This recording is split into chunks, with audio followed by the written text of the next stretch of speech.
ବିଦାୟକାଳୀନ ସମ୍ବର୍ଦ୍ଧନା ସମାରୋହ ଅନୁଷ୍ଠିତ ଖଲ୍ଲିକୋଟ ସ୍ଥାନୀୟ କେଶପୁର ସ୍ନାତକ ମହାବିଦ୍ୟାଳୟରେ ଓଡ଼ିଆ ଭାଷା ଓ ସାହିତ୍ୟ ବିଭାଗ ତରଫରୁ ଶେଷ ବର୍ଷ ଛାତ୍ରଛାତ୍ରୀମାନଙ୍କୁ ବିଦାୟକାଳୀନ ସମ୍ବର୍ଦ୍ଧନା ଜ୍ଞାପନ ନିମନ୍ତେ ଏକ ଭବ୍ୟ ସମାରୋହ ଅନୁଷ୍ଠିତ ହୋଇଯାଇଛି। ଏହି କାର୍ଯ୍ୟକ୍ରମରେ ମହାବିଦ୍ୟାଳୟର ସମସ୍ତ ଅଧ୍ୟାପକ ଅଧ୍ୟାପିକା କର୍ମଚାରୀ ଓ ବିଭାଗର ପ୍ରଥମ ଦ୍ୱିତୀୟ ବର୍ଷର ଛାତ୍ରଛାତ୍ରୀ ଯୋଗଦେଇ ଶେଷ ବର୍ଷର ଛାତ୍ରଛାତ୍ରୀମାନଙ୍କୁ ବିଦାୟକାଳୀନ ସମ୍ବର୍ଦ୍ଧନା ଜ୍ଞାପନ କରିଥିଲେ।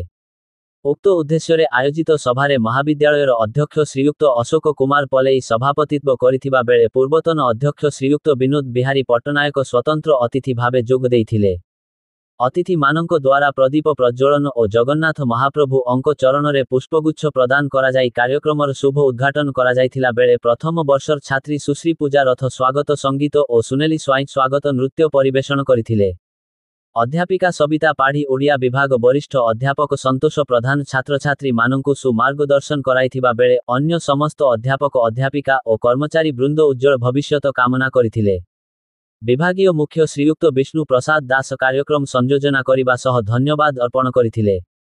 ପରିଶେଷରେ ଶେଷ ବର୍ଷର ଛାତ୍ରୀ ସୁଶ୍ରୀ ବର୍ଷା ତରେଇ ଓ ଭାଗ୍ୟଶ୍ରୀ ଦାସ ପ୍ରାନ୍ତୀୟ ସଙ୍ଗୀତ ଓ ନୃତ୍ୟ ପରିବେଷଣ କରିବା ସହ ସଭାପତିଙ୍କ ଦ୍ୱାରା ସଭା ସାଙ୍ଗ ଘୋଷଣା କରାଯାଇଥିଲା।